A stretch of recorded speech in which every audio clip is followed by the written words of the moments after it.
Hello, my beautiful souls. Welcome sa ating tarot reading sessions. Keep in mind, general reading po ito. Maaring mag-resonate, maaring hindi.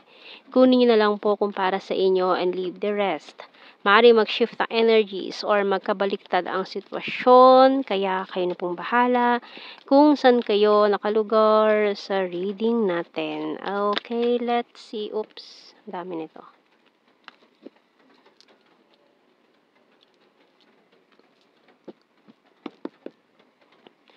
Lantern card, oy. Someone is thinking of you, especially at night. Napupuyat na naman to, kaiisip. Nag-iipon na naman ng eye bags. So, yun ang naipon niya ngayon, 2023. Falling star, binocular. So, itong taon to is watching you from afar, from a distance. Maaaring may long distance situation. And pencil.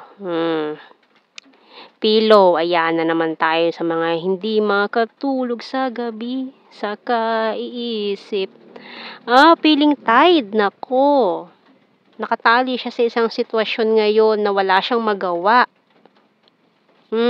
Kundi mag-emote na lang. Ayun lang. Tingnan natin sa tarot cards.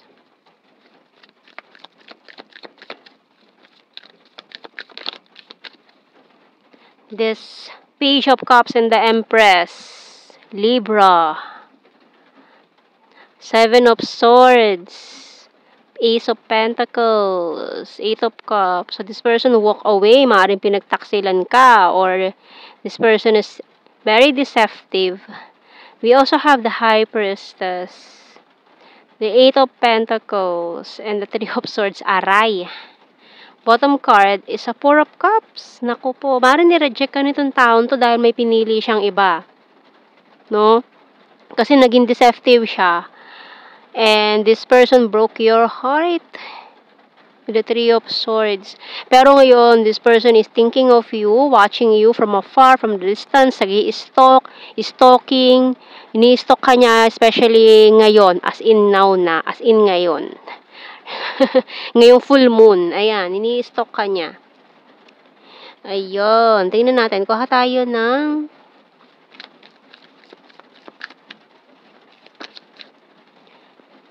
Leadership by Archangel Gabriel. It's time for you to assume your leadership power and position and lovingly guide others.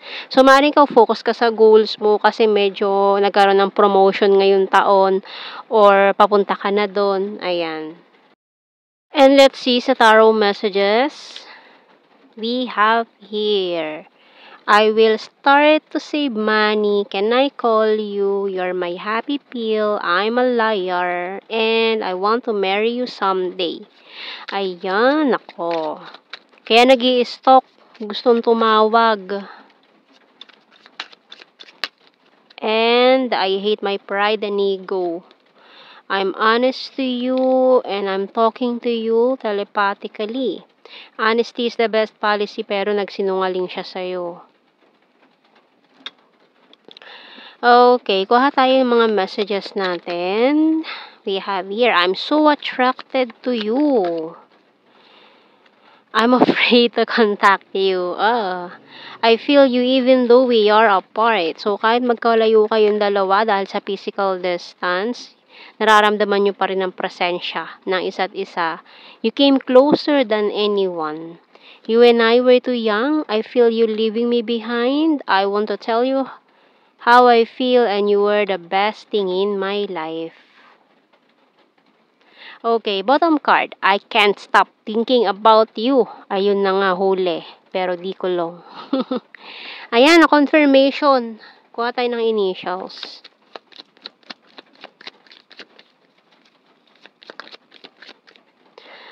B and G. This one is Z. V. T and J, TJ. Oops. And this one is letter L. C, X, and K. Okay. And let's see sa ating blue card. We have here confessions. And, wow, union of parts. And, this one is separation. Naku, yan na naman tayo sa mga in separation na gustong bumalik, mag-confess. Ayan. Tingnan natin. Iba kasi talaga effect nitong full moon na to eh. Ayan. Kaya ang daming gustong magkaroon ng reconnection. Tapos, Mercury retrograde pa. Okay, tingnan natin. Kaya very intense. Very intense. So okay pa ba? Okay pa ba kayo dyan? Tingnan natin general signs and messages. We have here number 3, attractive. Ayan, marami talagang confused. Sweet, number 1, 8, 6, hilarious, future lover, green-minded, sexy body, karmic relationship. Kasi itong 2023 talaga maraming nabulgar eh. Marami siyang binulgar na karmic relationship. So, kailangan mo nang matuto, kailangan mo nang lampasan yung mga karmic lessons na yan at hindi na kailangan balikan. Emotional. Ayan, maraming emotional ngayon, especially full moon, neighbor, fantastic friend, November, plastic persons, ayan, beach, summer. Uy, sarap mag-beach, no? Lalo na summer, sa summer, ayan. Vulnerable, sarcastic, cup, water sign, Cancer, Scorpio, Pisces, logical, air sign, Gemini, Libra, Aquarius, birthmark, has a dirty sense of humor, eye contact, perfect smile, cold city, September, crazy for you, cute and chubby, good heart, weird, and funny. Oh. Okay, kuha pa tayo ng isa. Last card is province. Yung nasa ilalim natin, quiet person. Ayan. Okay, so yan ang ating reading, my beautiful souls. Thank you for watching. Take care and God bless. See you in our next reading, guys. Bye-bye.